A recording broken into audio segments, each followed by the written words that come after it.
Hello friends, myself CA Amit Bansal. As you know कि financial year 2022-23 start हो गया है, तो बजट के जो भी चेंजेस आए हैं 2022 के वो इस साल अप्लाई होंगे। तो हम एक क्विक रिव्यू ले लेते हैं कि क्या क्या चेंजेस इस साल इनकम टैक्स में इम्पैक्ट करेंगे। तो पहला जो चेंज है मेन वो है अपडेटेड रिटर्न का, that is under section 139 subsection 8A। अगर आपने अपनी रिटर्न फाइल कर दी है अंडर सेक्शन 139(1), 139(4) और 5, और आपको लगता है कि आपसे कोई चीज़ मिस रह गई है, कोई इनकम वगैरह मिस रह गई है, तो आप उस अपडेटेड रिटर्न फाइल कर सकते हैं with in 24 months from the end of relevant assessment year. लेकिन ये अपॉर्चुनिटी सबके लिए अवेलेबल नहीं है, सिर्फ ये कुछ कंडीशंस इस पे अप्लाई की गई हैं। अगर मान लीजिए अगर आपके यहाँ सर्च या सर्वे हुआ है, या आपका कोई स्क्रूटनी केस चल रहा है, या उसका ऑर्डर आ चुका है, या फिर आपने रिटर्न फाइल ही नहीं की है, या आपके केस में एओ ने आपको इन्फॉर्म कर दिया है कि उन्हें शक है कि आपके पास मनी लॉन्ड्रिंग या फिर स्मगलिंग के फॉर्म में इनकम है, तो ऐसे केस में आप अपनी अपडेटेड रिटर्न फाइल नहीं कर सकते हैं। और कुछ कंडीशंस और भी हैं कि अपडेटेड रिटर्न्स कैसी होनी चाहिए। Updated return should not be return of loss, और इसका इम्पैक्ट ऐसा नहीं होना चाहिए कि ये आपकी टैक्स लायबिलिटी को घटाए, या फिर आपका रिफंड जनरेट करे जो कि ओरिजिनल रिटर्न में नहीं था, या फिर रिफंड के अमाउंट को बढ़ाए। तो इन टोटलिटी मतलब कि जो भी आपकी अपडेटेड रिटर्न होगी that would be in the interest of revenue, जिससे गवर्नमेंट को कुछ टैक्स मिले, ना कि उनका कोई लॉस हो। लेकिन इसके साथ ही गवर्नमेंट ने कुछ टैक्स लायबिलिटी एक्स्ट्रा भी लगाई है अंडर सेक्शन 140B, जिसमें ये कहा गया है कि अगर आप with in 12 month from the end of relevant assessment year अपनी रिटर्न फाइल कर लेते हैं, तो जो भी एडिशनल टैक्स लायबिलिटी बनी है और जो भी उस पर इंटरेस्ट बना है उसका 25% आपको और पे करना होगा। यदि आप इस रिटर्न को after 12 month but with in 24 months file कर देते हैं, तो आपको 50% of additional tax plus interest का पे करना होगा। अगर आप ये अपॉर्चुनिटी एक बार अवेल कर चुके हैं फॉर फाइलिंग अपडेटेड रिटर्न, इसको दोबारा आप अवेल नहीं कर सकते हैं। तो ये एक तरह से बेनिफिट, एक तरह से असेसी के फेवर में गवर्नमेंट ने ये इंट्रोड्यूस किया है। अब है अमेंडमेंट सेक्शन 115BA(B) की। एज यू नो कि जो भी नई मैन्युफैक्चरिंग यूनिट लगती है तो उस पर रिड्यूस रेट ऑफ टैक्स 15% की के लिए आप अप्लाई कर सकते हैं। तो वो लिमिट 2023 में, मार्च 2023 में क्लोज हो रही थी, लेकिन उसका एक ईयर और एक्सटेंड कर दिया गया है, और अब वो एक्सटेंड कर दी गई है मार्च 2024 तक।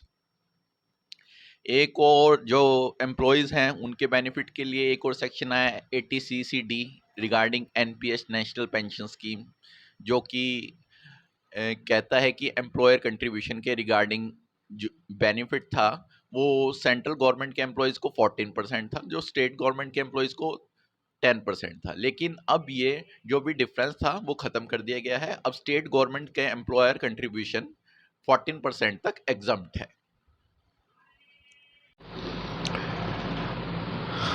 जैसा कि फ्रेंड्स आपको मालूम है कि पिछले 2 साल कोविड से बीते हैं, तो इसके रिगार्डिंग भी कुछ लोग जो बीमार हो गए थे, जिनके एम्प्लॉयर ने या फिर किसी और व्यक्ति ने हॉस्पिटल्स में जो भी बिल्स हैं वो पे किए हैं, तो उसके रिगार्डिंग भी एक सेक्शन, एक रिलीफ दिया गया है। अगर आपके एम्प्लॉयर ने अपने एम्प्लॉय को या उसके फैमिली मेम्बर्स के लिए जो भी कोविड के ऊपर एक्सपेंसेस इनकर किए हैं और एम्प्लॉयर ने उसको रीइंबर्स किया है सब्जेक्ट टू सर्टेन कंडीशंस, तो वो एम्प्लॉय के एज अ परक्विजिट ट्रीट नहीं होंगे और ना ही टैक्स चार्ज होगा। अगर किसी और पर्सन ने किसी पर्टिकुलर पर्सन या उसके फैमिली मेम्बर के लिए जो भी उनके हॉस्पिटल्स बिल्स पे किए हैं, तो वो भी उसकी इनकम ट्रीट नहीं किए जाएंगे अंडर सेक्शन 56(2)(10). और एक और कंडीशन है, अगर डेथ की केस में अगर कोविड की वजह से डेथ हो जाती है तो उसके फैमिली मेंबर्स को जो अमाउंट मिलता है up to ₹10 lakh from the date of death by employer और बाय सम अदर पर्सन, तो वो एग्जम्प्ट होगा। लेकिन कंडीशन है, अगर 12 मंथ्स के बाद मिलता है तो ये एग्जम्पशन अलाउड नहीं होगी। जैसे कि पिछले साल इंट्रोड्यूस हुआ था सेक्शन 206 ए बी और 206 सी सी ए, जिसमें कि अगर सर्टेन कंडीशंस हैं तो टीडीएस ज़्यादा रेट से काटा जाएगा, जिसमें 2 साल की कंडीशंस थी कि 2 साल में आपका टीडीएस 50,000 या फिर आपने टाइम पे रिटर्न फाइल नहीं की हो। अब उस 2 साल को रिड्यूस करके 1 ईयर कर दिया गया है। तो इसलिए फॉर फाइनेंशियल ईयर 22-23 देखा जाएगा, फाइनेंशियल ईयर 2020-21 में अगर आपका टीडीएस 50,000 या आपकी जो भी income tax return time due date पे फाइल नहीं हुई है और 50,000 से टीडीएस ज़्यादा है, तो आपके ऊपर टीडीएस रेट ज़्यादा एप्लीकेबल होंगे और जो भी आपका डिडक्टर है वो ज़्यादा रेट से आपका टीडीएस काटेगा। तो ये एक चेंज है जिससे एसएससी को थोड़ा बहुत नुकसान हो सकता है। एक और सेक्शन आया है, सेक्शन 194 आईए में अमेंडमेंट आई है, जिसमें कहा गया है कि जो भी आपकी जैसा कि आपको मालूम है कि अगर प्रॉपर्टी सेल करते हैं 50 लाख से अबव तो 1% का टीडीएस डिडक्ट करना होता है। लेकिन इसमें कुछ थोड़ा सा चेंज कर दिया गया है।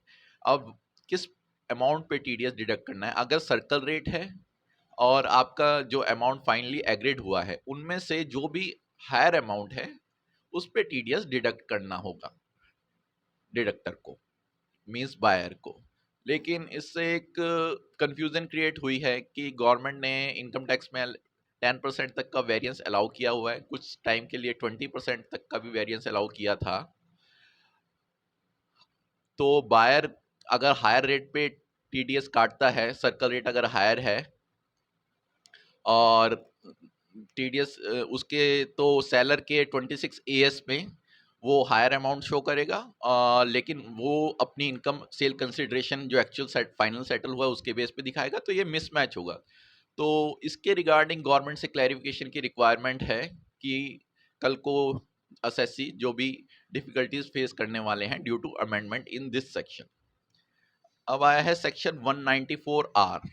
जैसे कि बड़ी बड़ी कंपनीज हैं अपने डीलर को टूर एंड ट्रेवल्स करवाते हैं, अगर वो सर्टेन टारगेट्स अचीव कर लेते हैं, तो कंपनीज तो उसको अपना एज एन एक्सपेंस क्लेम कर लेती हैं और जो बेनिफिशियरी है उस वो भी इस पे कोई टैक्स वैक्स पे नहीं करते थे।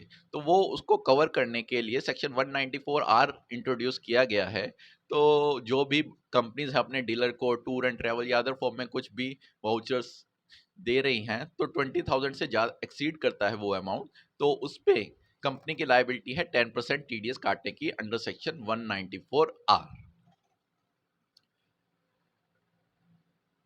सेक्शन 115 बीबीएच, ये क्रिप्टो करेंसी बड़ा ही क्रूशियल इशू था जिसको गवर्नमेंट टैक्स एम्बिट में लाना चाहती थी, तो इस बजट में वो ले आए हैं और इन्होंने इसमें मेंशन किया है कि क्रिप्टो करेंसी से जो भी गेन होगा वो 30% के स्लैब में आएगा, उस पर 30% फ्लैट रेट पे चार्ज होगा और इसमें आपको कोई भी डिडक्शन वगैरह अलाउड नहीं होगी एक्सेप्ट कॉस्ट ऑफ एक्विजिशन। अगर आपकी 2 ट्रांजेक्शन हुई है क्रिप्टो करेंसी से, एक में लॉस हुआ है और एक में गेन, तो वो तो भी आपस में वो सेट ऑफ नहीं होंगी और जो गेन है प्योरली आपको उस पर टैक्स पे करना होगा। एक अमेंडमेंट आई है सेक्शन 68 में, अगर आपने सेक्शन 68 जो भी अनडिस्क्लोज या अनएक्सप्लेनेबल इनकम होती है उसको ऐड बैक कर देते हैं एओ, तो इसमें एक थोड़ा सा रिलीफ दिया गया है। अगर आपने किसी से लोन लिया है तो और अगर आप ये प्रूव कर देते हैं जिससे आपने लोन लिया है उसकी डेफिनेट सोर्स ऑफ रिसिप्ट और इनकम है, तो उसको अंडर सेक्शन 68 एओ अब ऐड बैक नहीं कर सकेगा, बस प्रोवाइडेड कि जिससे भी आप जो भी आपका क्रेडिटर है उसके जेन्युइन सोर्स ऑफ इनकम या रिसिप्ट्स हैं जिससे उसने आपको लोन दिया है।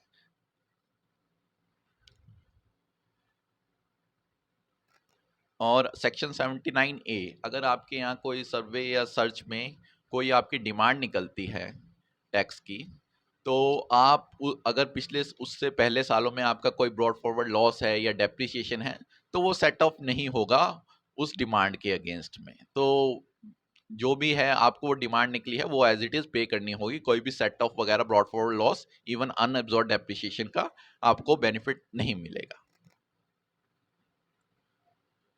एक और सेक्शन आया है कि अगर आप अपनी बुक्स में गुडविल है उसको उसका अमाउंट रिड्यूस कर देते हैं बाय बुक एडजस्टमेंट एंट्री, तो वो एक तरह से ट्रांसफर ऑफ कैपिटल एसेट्स माना जाएगा। तो इस बात का आपके ध्यान रखना है कि इस पे आपका कैपिटल गेन भी अट्रैक्ट हो सकता है। तो इस चीज़ को आप ध्यान रखिएगा जब भी अगर आप गुडविल वगैरह का अमाउंट चेंज कर रहे हैं।